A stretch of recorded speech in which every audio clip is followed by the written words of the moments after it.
Magluto na naman tayo. Magsigang ng isdang bangus. Yan. Umpisahan na natin ang pagluto.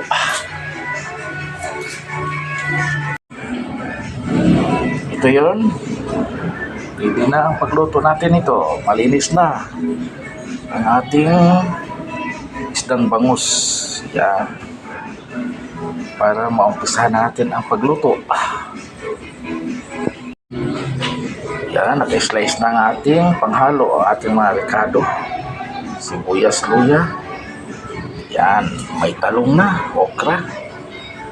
Wala lang sitaw. Hindi tayo nakabili. So, pwede na to.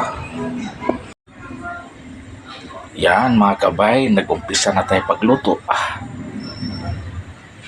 Sinalang ko na ang ating isda para gawin nating sinigang. Yan, sinigang na bangus. Yan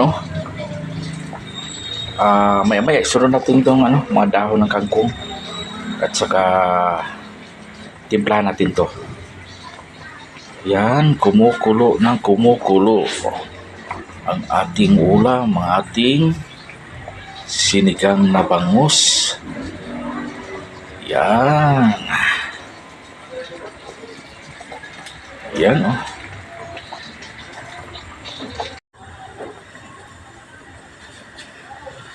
Okay, nakalagay na ang iba pa nating panghalo. Yung talong at saka yung may sili na haba. Yan. Palambutin lang natin konti yung ating gulay. Tapos timplahan. Okay.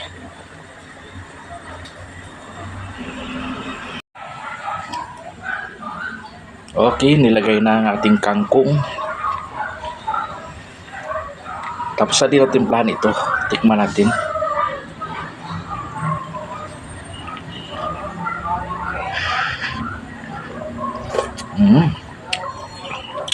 Maasim talaga. Sinigang na sinigang talaga, mga kabay.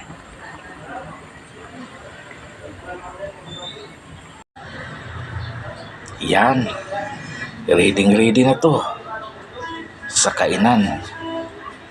Luto ng ating sinigang na bangus. Yan Yan.